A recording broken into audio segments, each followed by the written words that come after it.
including blasts. And what we can figure out is well over 500 tons of aid that has been delivered. So we'll be speaking about that in addition to some of her experiences in starting and maintaining such a successful organization. And then I also have the honor of speaking to Dr. Homeira Qaderi, who is an acclaimed Afghani writer. She's an activist, she's an educator. She's written 7 books and has a PhD in Persian literature. Additionally, she's taught in Kabul. She's worked as a senior advisor to 2 ministries, including the Minister of Education. And as an activist, she has been awarded the Malala Medal, which is Afghanistan's highest civilian honor. Many of you, I hope, and if you haven't, you'll be getting the book when you leave here. We'll have the pleasure of reading her first book that's been translated into English, which is beautifully titled Dancing in the Mosque, Afghan's mother's letter to her son. Okay, so we have wonderful people, and I'm excited to be speaking with them. So I would like to have Julia come up first, if that's all right.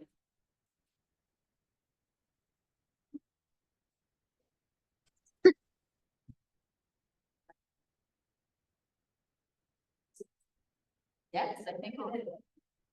So I did laid out a lot of the big work that we've done, including just the provision of aid to just basically so many humans, tens of thousands, if not more people that do your work by using funds has an impact. So my first question to you is not a waste your life, correct? So can you tell us a little bit about what you're doing for? Yeah, before the invasion, my life had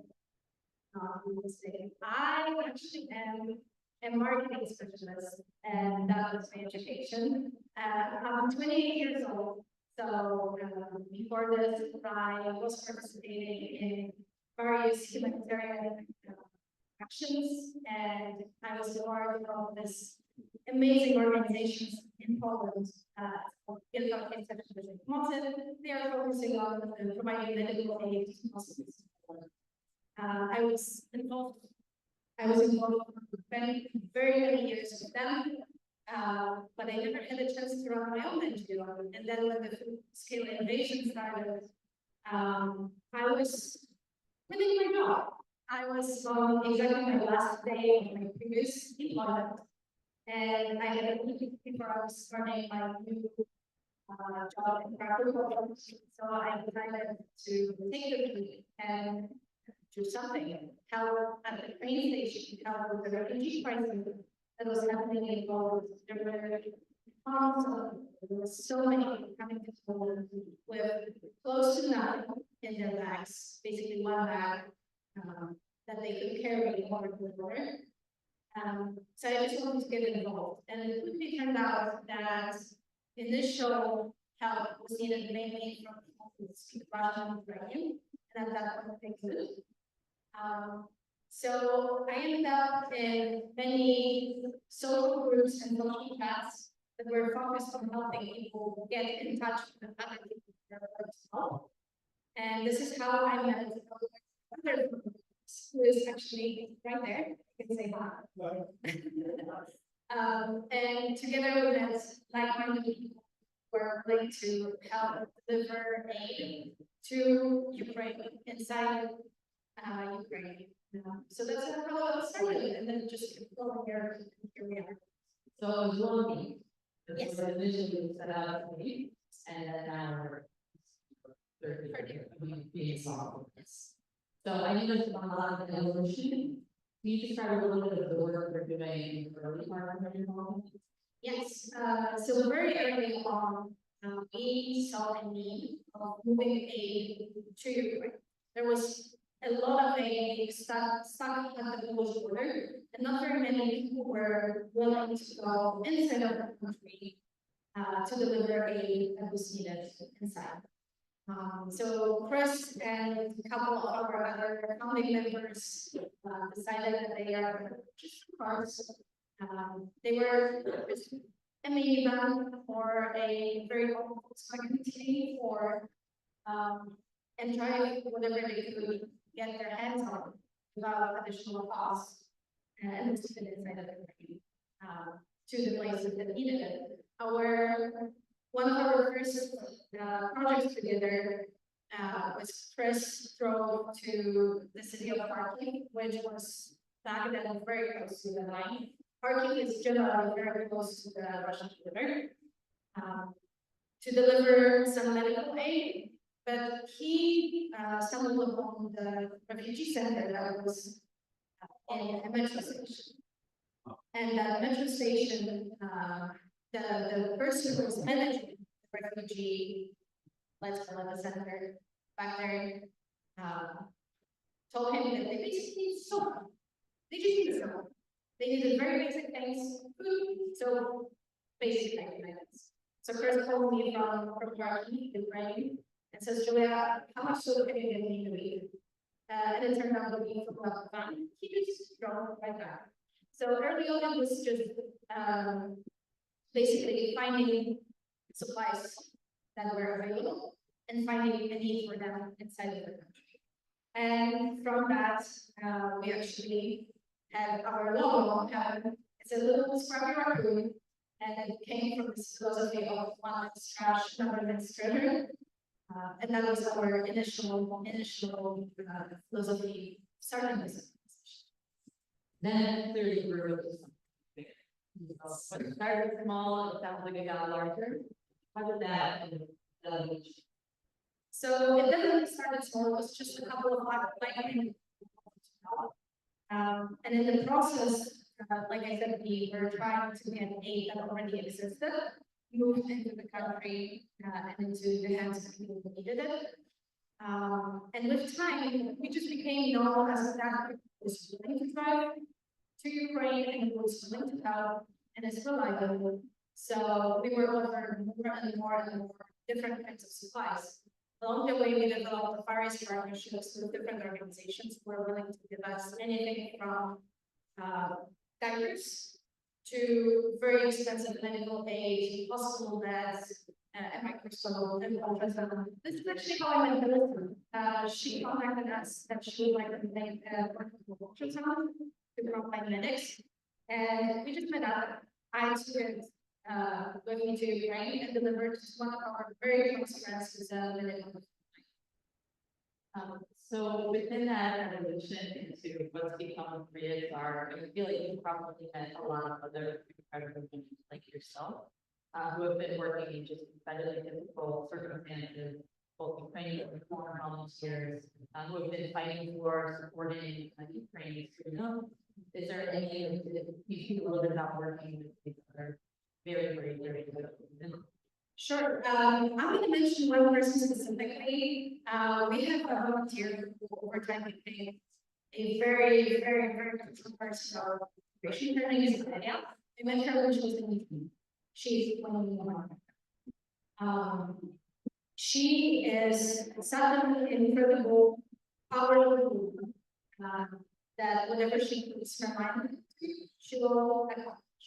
She is currently our main manager for anything that happens inside of Ukraine. She handles documents, she handles procurement, she handles deliveries and various partnerships with our Ukrainian partners. It is worth mentioning that she was not a part of any kind of military full-scale invasion, but seeing what the full-scale invasion did to her friends and family, how many of her close personal friends joined the army and decided to go fight for 20 years, drove her to participate as a volunteer herself.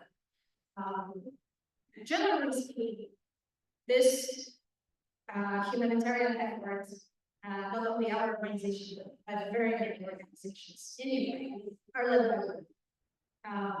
I would say that frontline deliveries and a lot of things that you're going to see on the media are like them, because it's risky, because it's not always safe for women to go very close to the frontline.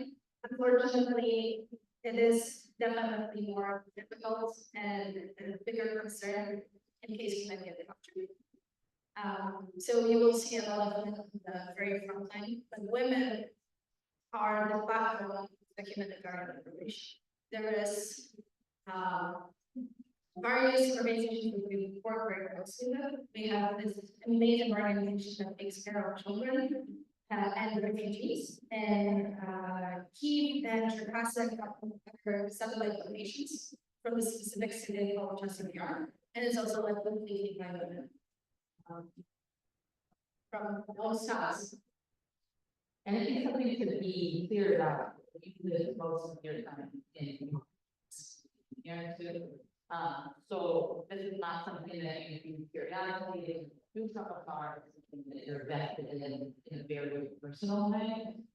And even, you know, just being there since the beginning of the whole foundation, it just can only imagine that there are some things, obviously we all hear that the air raid will attack, there's true danger that's there. Do you ever feel afraid when you're in a situation? Yeah, for sure. I do live in New York, and I spend most of my time currently traveling here for just another 2 weeks. There are times that I'm definitely scared, and there are times that I'm definitely concerned about safety of my volunteers. However, we try to do our best to stay as safe as possible. We go as close to 5 kilometers from the front line whenever people need us. So it's this basic philosophy of measuring things and seeing if we really need to go somewhere. I had experiences, especially one when the Afghan was damaged by Russians. There was a gigantic humanitarian crisis. There were people living on the roofs of their houses trying to get evacuated. And I remember Maybe so that your people who don't know that it was a large dam, some don't know, because like there's flooding, those people destroyed our so we had this experience when we were giving out humanitarian aid, and there was this family who came over from 2 towns over, and they had Russian documents because back when Kherson was occupied, Russians forced them to change the documents. So it was, I think, 5 people. It was a mother with some kids, and they told us how far they came to get that aid. And I decided, okay, I'm going to walk back several kilometers to get back to their house. So I told them I would get back them into the car. I drove them, and I realized that we are going to be extremely close to the river. And back then, you could see the Russian soldiers across the river here they get. So I'm already concerned. I dropped them off, and I start driving back.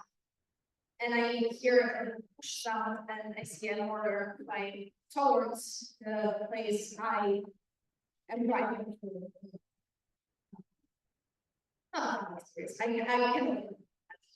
We definitely had other attacks. We regularly hear air defense, we hear drones, but we try to minimize the risk as much as possible. Just mentally, how do you deal with? Well, the barriers, right? The barriers. So how do you find that? I think for me, it's the Ukrainians that drive this business. I see them developing. I see them working towards the victory. I regularly speak to soldiers, I regularly speak to medics. And I just feel like they can do it. And they're doing what are really kind of see the dedicated to her for creating I see as the war is evolving, it's a very dynamic conflict that is changing, even though we don't necessarily see them on the front lines.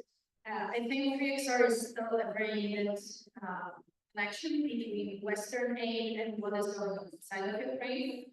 And I feel like we are sometimes able to be the advocates for Ukrainians and help them get the aid that is needed.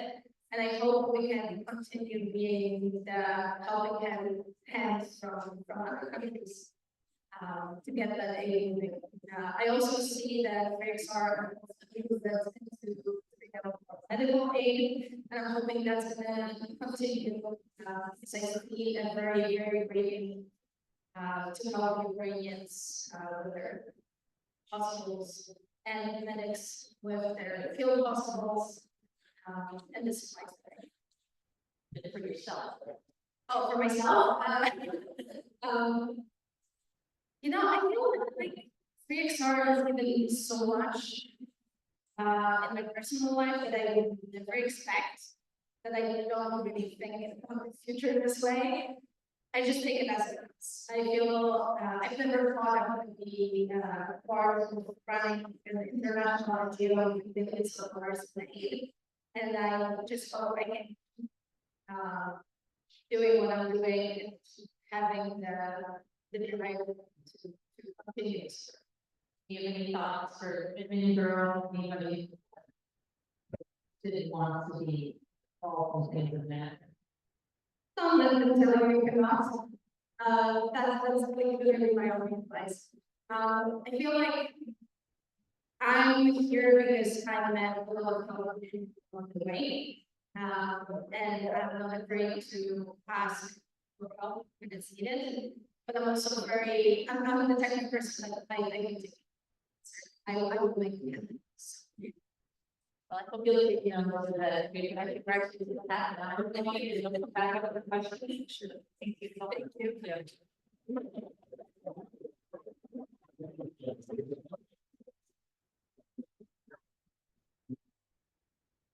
Don't mind with the good Dr. Qaderi come up here. So lots of people coming up with a little time with just if you forgot 30 minutes ago, phenomenal author, activist, educator. I would love to someday say I wrote 7 books. And I see what other books that you write, but it's just a true honor. So I think for everybody here who's not yet on who they're against, I would love just so to give you guys a very broad background of the reader. Her most recent memoir was one of the most beautiful, moving, accessible books that I've ever read.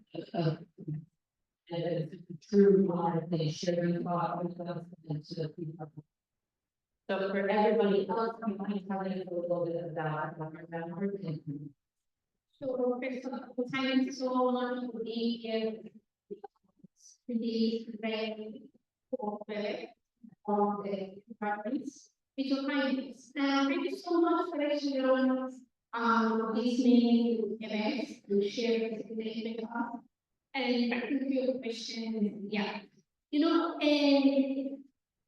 2016 was because available, not better about saying, but if you have that opportunity to find and pay the book, this is maybe after the book, the situation is what I am saying about here. But one thing I know the big parts of the voice maybe someone is not easy to understand. And it's a good excuse for me to speak a little bit more personally, and because I use to speak fast. So in 2017, 16, I went to a personal science in my life, and it was the time that we to the post and misogynistic society and based on a very clear and important definition of a good woman in Afghanistan. I knew that a good woman is a good. At that time, my feeling was that, I don't want to be a good woman anymore. So I started to speak. And the way that I could express myself better was to write. Of course, I had 7 books in Turkey, but none of them were about me. I didn't myself why I started these runs on top. In particular, this was taken out.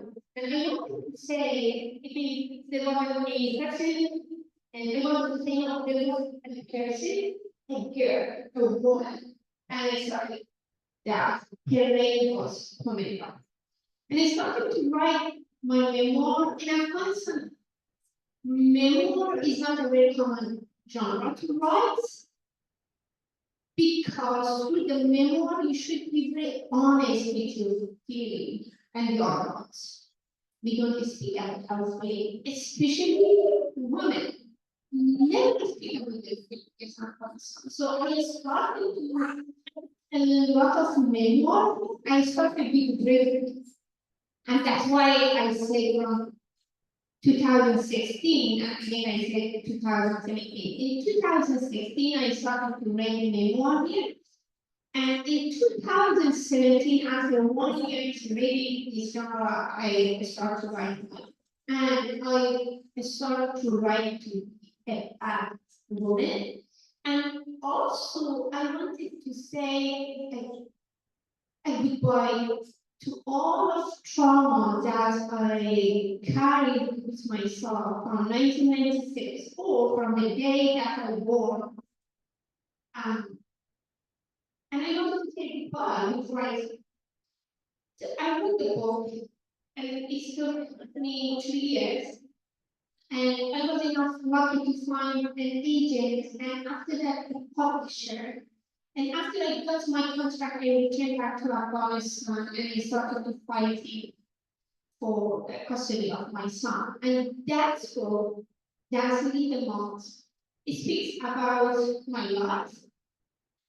I never lived 1 day of my life at the last 40 years in peace. So there was one war after another. I started to speak about these war times, my child. And the time that my city conquered with Taliban by Taliban. Most of this chapter is about my young days in Afghanistan by Taliban and law, while Taliban forbidden loving and laughing, trying, walking, speaking, and all this movement, all speaking this year was 5 years of my life. And every chapter also highlighted to my son at the same time that I showed my life to at the same time I wrote a letter to Siaga that my faith as a mother who is forbidden to escape with him or visit him by the law and in society. And that is the theme, what she's saying, she's writing about life and you're writing about, in your letters to your son, there are two themes that really come out immediately is of resistance, but also joy and of never giving up. And not giving up that pursuit of joy and commitment to joy as well. There's a lot of just very profound reflections on sacrifice, very personal, but also tied to the larger purpose. You sacrifice many precious moments with your son, and you write in those letters and description of those experiences for a better future, not just for him, but also for the women of your country. Many, not most of them, obviously, never met. Can you just share a little bit on that, to go on what you were saying before, on that intersection of personal sacrifice with these pursuit of these like bigger purposes? I'm a writer and a storyteller. I always want to answer to a story. My mother now is around 65, and when the Russian invaded Afghanistan, her family, while her father was an educated man who studies here in the United States, maybe 60 years ago, he had a piece from here.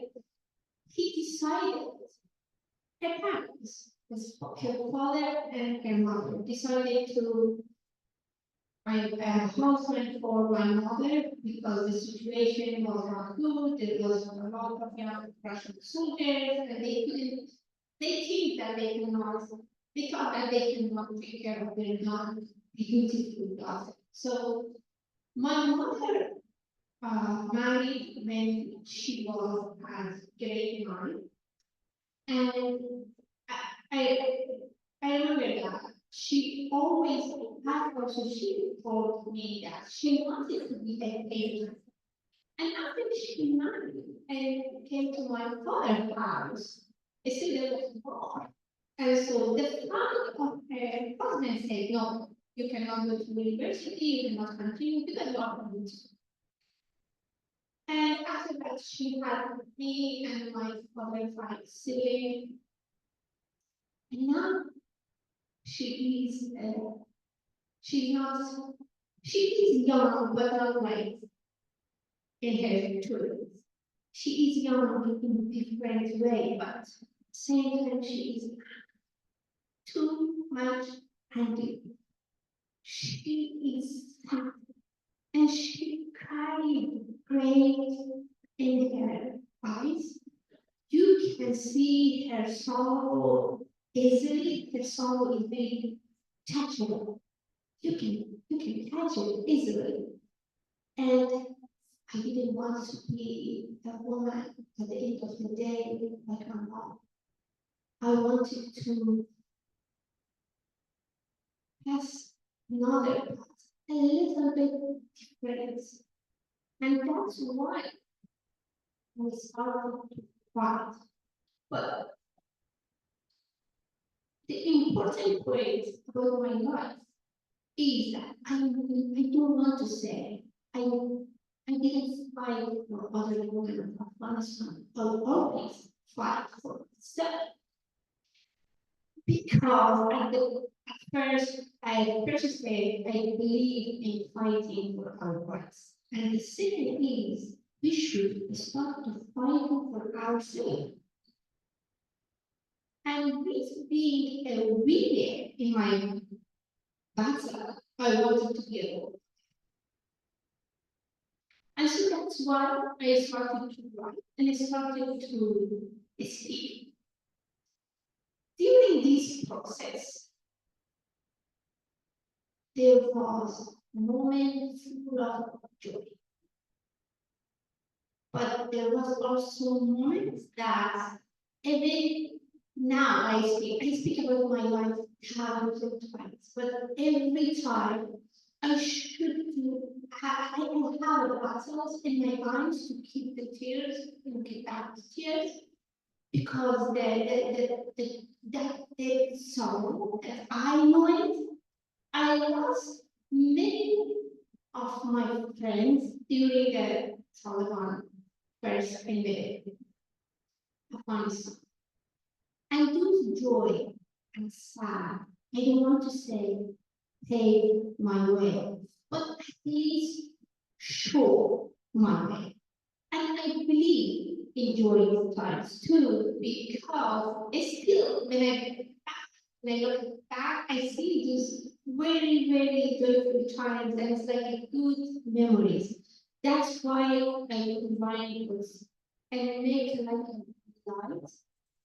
And I use that for other specimen which I have now in Afghanistan, and they all try to get like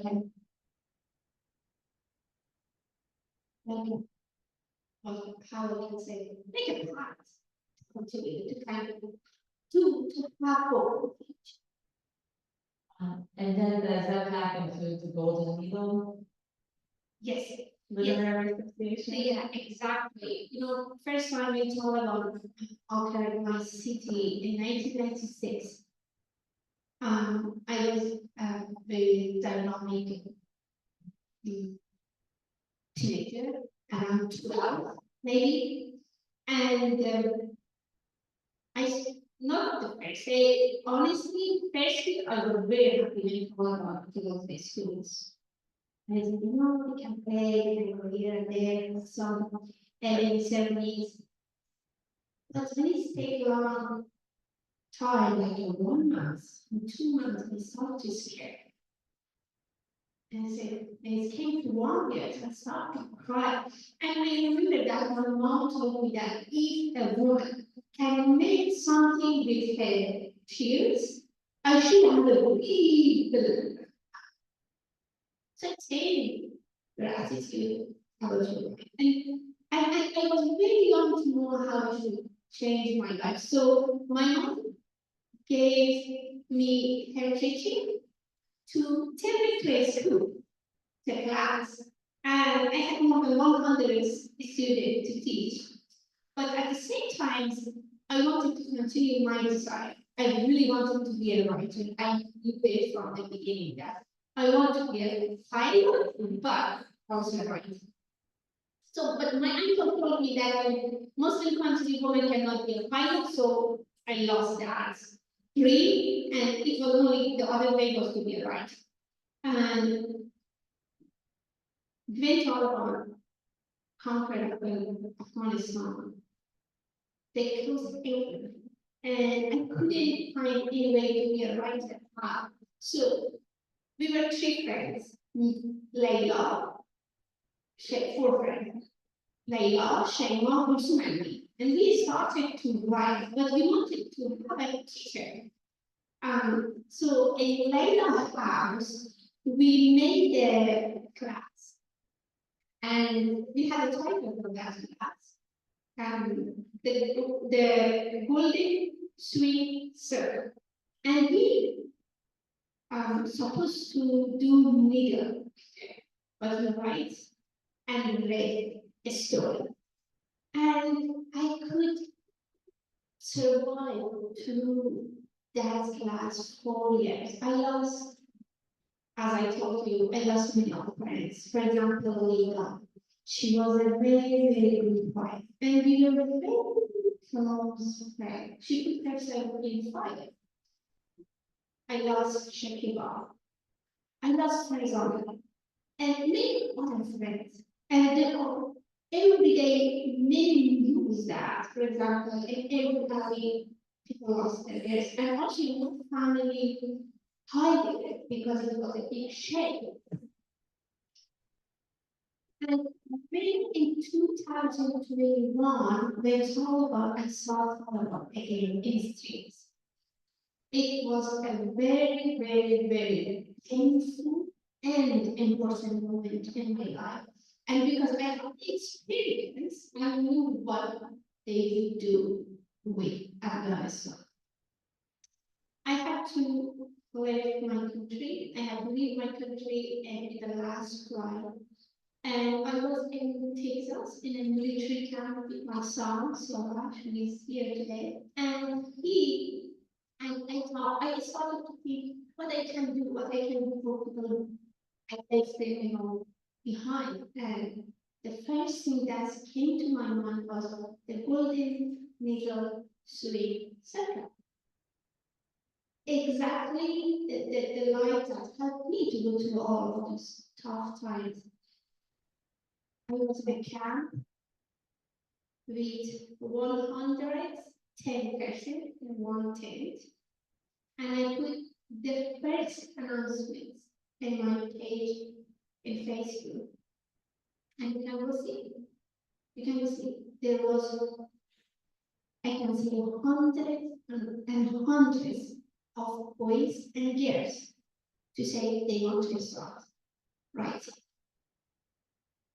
And now we have more than 500 students that why UK send us a project to how women can bake and how women can knit in Afghanistan.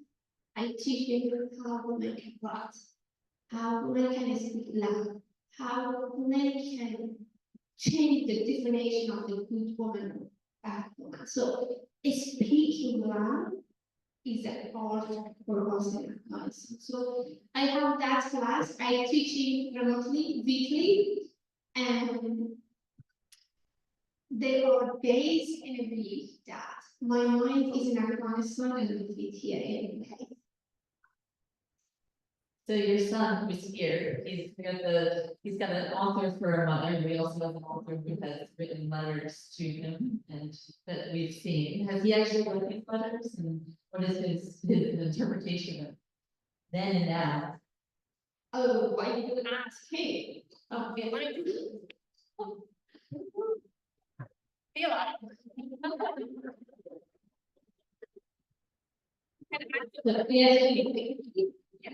Oh, you said. Okay, sorry. I have a question for you. Have you read these letters? First of all, I wanted to say hello and thank my mother for taking the stage to me. I would also like to thank Elena's life for this meaningful event. Having a question.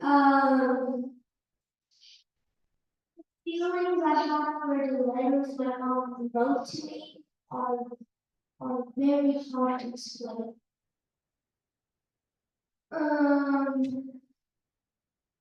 They are to me. Whenever I read them, I'm sad because of all the sadness and sorrow. But from the writing, after every letter, there is a chapter, and in that chapter, there is hopefulness and joyousness. Sorry about my classmate. From when I was in Afghanistan in school, from grade 1 to grade 2, I had a classmate in Malawi who wanted to be a pilot. And right now in the 5th grade, and next year I'll be in 6th grade. And in Afghanistan, 6th grade is the last grade for women and girls. And she wanted to be a pilot, but right now the Taliban don't allow freedom. So she cannot walk the streets without a pen, let alone be a pilot of the stars. But every time I read the letters that wrote to me, I find hope, and I also see that in my mom's book, and the history of the phases of it repeats in Afghanistan, repeats. But still, we have hope for the future, and with the help of men, we can try to make it better.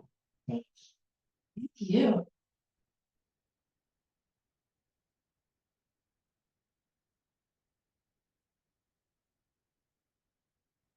Wow, sounds wonderful. Did he write too, or are you going to ask him? Yes, how many shots do you have? 10. 13, that's a good start.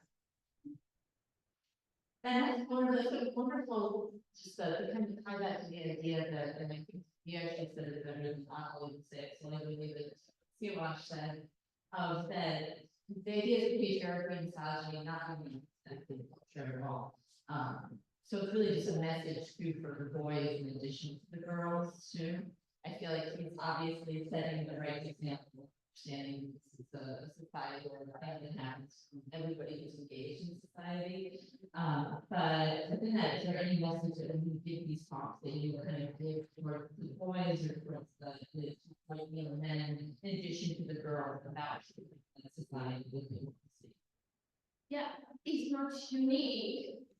Once again, speaking of Afghanistan, it's not unique, but this situation is really unique in Afghanistan. We only have this systematic apartheid, the gender apartheid in Afghanistan with Taliban to the power. We had it in 1996 till 2001, 5 years. We were in a house that which I called it jail. And again, it started in 2021, August 2021. So we have some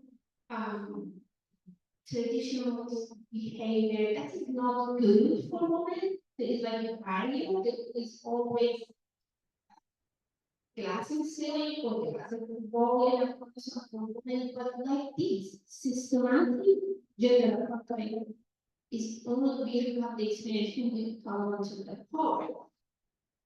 So I wanted to say just before the Taliban, I don't want to say we have an equality situation for women, but we try for it.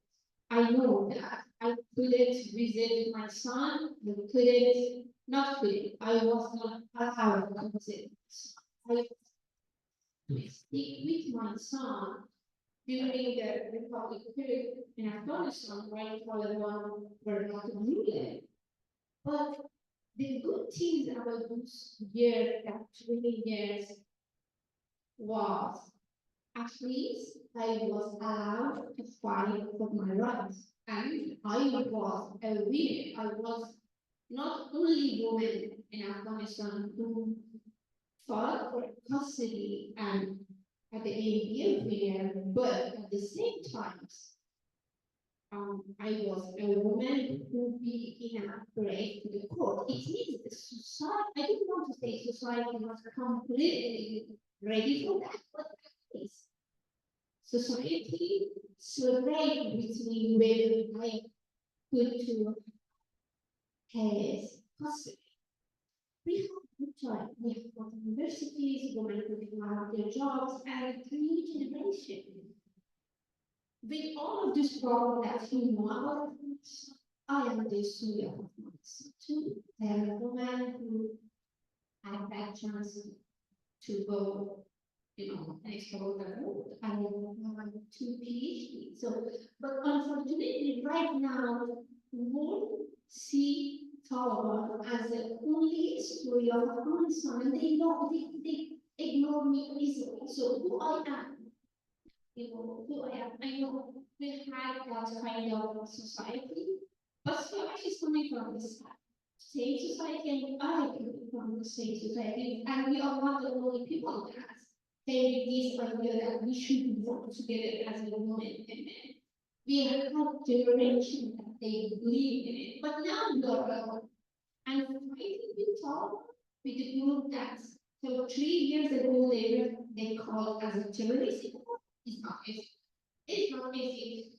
And it's a big shame when we say in Afghanistan girls cannot go to school just because they are girls. It's a big shame, but it's not a big shame for Taliban or for me as an Afghan woman. It's a big shame for the world who say yes to Taliban. And it still makes some very clear connection with Taliban. It's sending money for them weekly and have some record for them around the world. So I'm telling your story, I'm telling the bigger story. What is next for your story?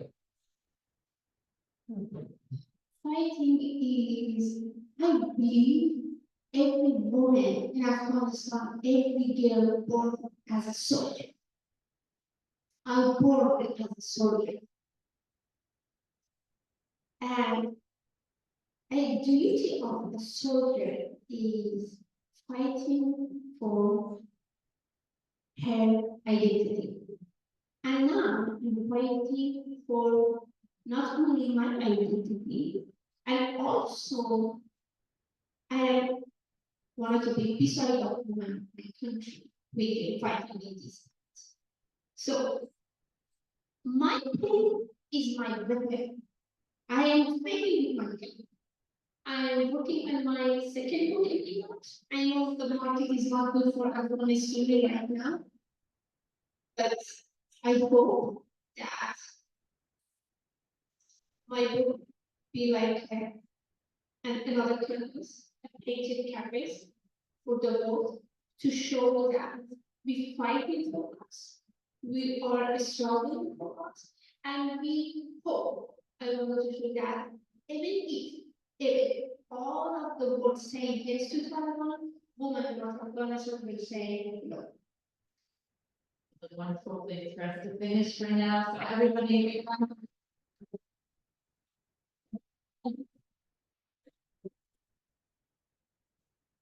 The topic that we have up here, Actually, I think we could probably use it. I'm gonna go pass this around to people.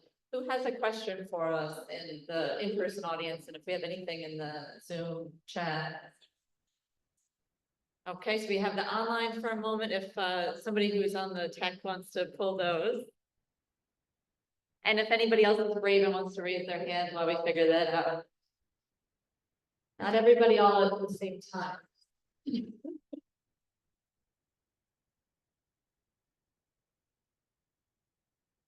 I was wondering, I guess in the what's next, question, do either of you want to speak to opportunities for us to get involved in work and support it?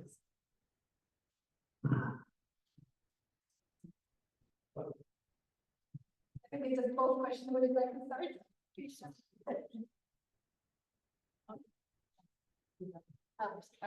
Then I'll start.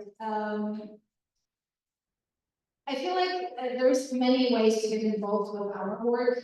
I would encourage everybody to definitely keep following the news about what's happening in Ukraine, and make sure we are all still paying attention to what's happening there, because it's very easy. There are so many. And all of them need our attention, so I would encourage everybody to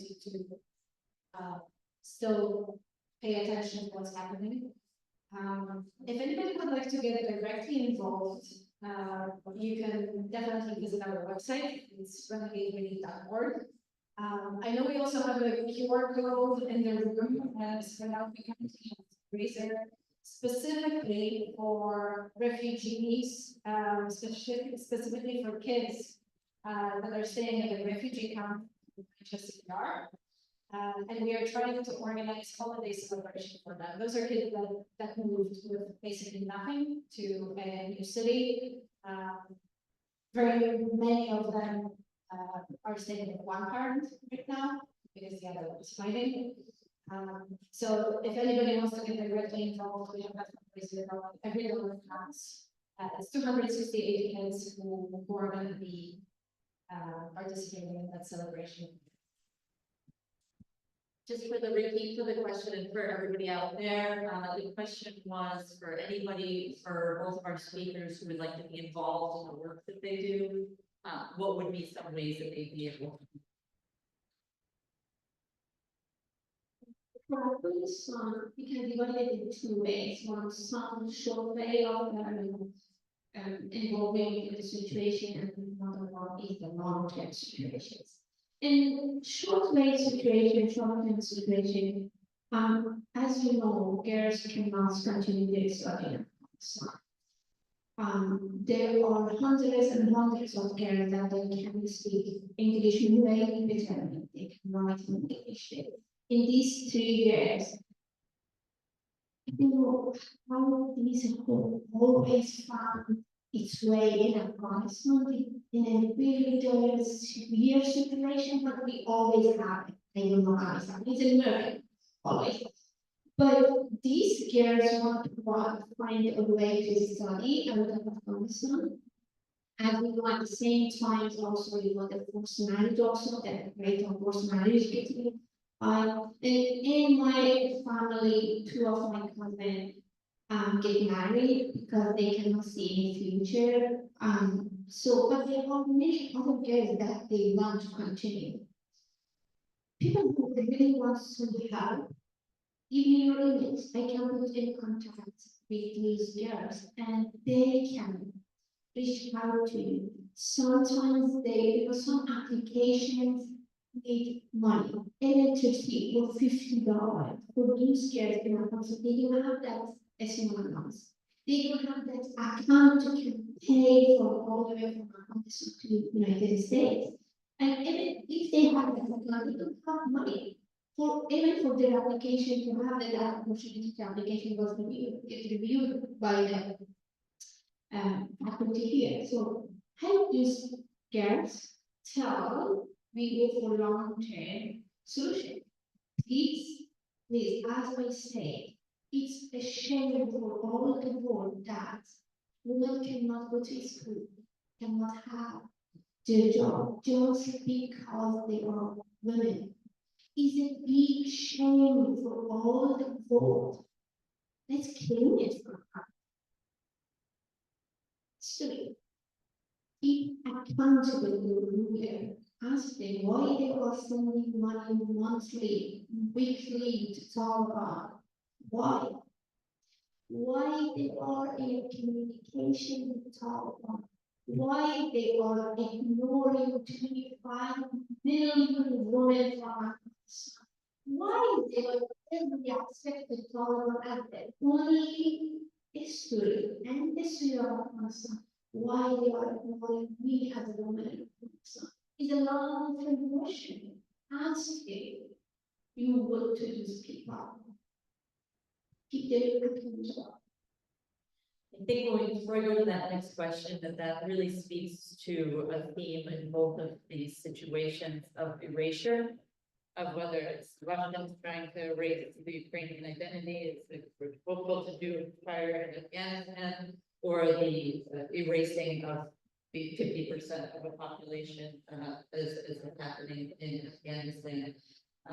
Before I get to that question, just love your thoughts on how you keep those voices loud, trying to keep that erasure happening.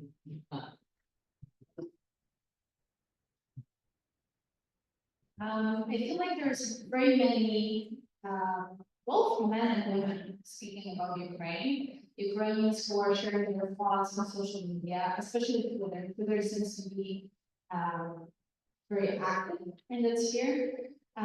So I feel there is very many Ukrainian voices who will tell you exactly what is happening in Ukraine. It is crucial that we are listening actually to Ukrainians. I really hope all Westerners can enhance Ukrainian voices instead of silence. And also say music and literature too, not literary. People like always ask people to be like me, always ask, please have a person with me, like me, honestly. While I was talking about Afghanistan, it's like I'm very strong feet. And the first person who always gets down is me. The person who always interviewed with me is like say, God. And they always say that I use the moment because the soul is really big. Sometimes I got that. And here, but I'm not here. So that's why most of the time I ask the question. I always say, I want to take the stage in Singapore. And one day before the director asked from all these speakers to come and record us. And he come on, we're going to these big events, they want to see the all people. And the person who asked me to participate in my talk, he was from Pakistan, very close to my country. And his opinions also was very, very similar to my countrymen. And then I don't want to say I get from his voice, it wasn't like that. But I came from maybe my history that I had in the past. When he sit in front of me and said, talk, I could have a promise. And after that, asked me to not to talk. And there was what happens. I was in all the days. Sorry, I said, okay, I cannot talk in front of you, but I promise I will not tomorrow when I will. That moment was the moment that for me to explore that is still. I thought that I passed from. But in 2023, I thought no. Trauma is big and I just try to find a way to show. So that's why I always use the questions, or sometimes I'm not in the moment. So now, basically, I say I could bring a big excuse for this. She also answered part of that question too, but I think a simple version too of it is just in the face of erasure, finding voice, because that is the only way to battle the erasure of a people. Are there other voices that you think of that you share that stage with, of keeping that voice? You know, when I read that when Russia invaded Afghanistan, when the bombardment started, my mother took me and my youngest brother and there's a military underground basement. And she started to tell us the story. We have a story called Chili, and there was a guard who promised to her children that even if a wolf attacks you, I will help you. And finally, a wolf attacked her children, and the wolf's mom came and tore the belly of the wolf and helped her children. And my mom used to tell us the story while the bombardment started, because we wanted to distract us with the storytelling. For me, while I hope to fight on the real ground, in the family, in the community, in the court, in society, everywhere, I have a specific way for myself to continue. And that is the voice of my pain. I know it's taken maybe years and years and years to change the society to end. But I would say, if you change that society to the art, not dollar, you will have this society, and it's not changing the problem, is it? I think that's incredibly true. Somebody had a question. I want to make sure you had a question. I was wondering if the Golden Wheel had a website and if there are ways to help with the work you're doing in Afghanistan. Yes. We have a website, Golden Literary Association, and you can see our classes. They're not online, but you can see the picture, you can see gaps, and sometimes I make some competition for writing a short memory, and we have some we pay money as a gift because I know that those kids need internet, and they are all really talented, and I can say we have these students very good writers, that they are really honest with their feelings. And maybe it's not a big deal for you, but it's a really big deal for us in Africa. So we made that website usually because I didn't have money for this help us to make a website or introduce me a person to make a website for us. So everything is volunteer. But yeah, through the website, every person can learn to help. Came to our website and see what kind of short-term way is to write the whole for us. Maybe on this slide, you could send some of the results to the people here because it's not right now. For anybody on Zoom, there's just a suggestion to send the website out to the main community so that everybody can access to that information. Thank you. We went from the Zoom chat so far. It's a lovely question statement. Somebody that would like to say, thank you so much, everyone. I don't have any question, but just a message to Homeira. Let her know that I am an Afghan woman that feels proud of her for what she has done and what she is doing. She is our pride in a situation that Afghan women doesn't have the right to stand for themselves, but seeing her in such a stage and as a professional guest speaker is a heartfelt moment to all Afghan women. I would give her a big hug if I would attend the event in person, and please pass her my on. Thank you so much. Do we have anybody else in the room?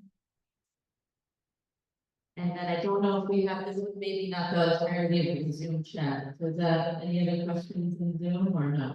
Okay.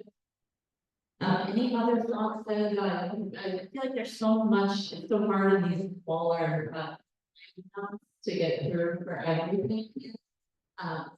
But this is not, since unless somebody else has a question, this isn't entirely well formed. But there's a connection in this, there's a very real connection in this situation.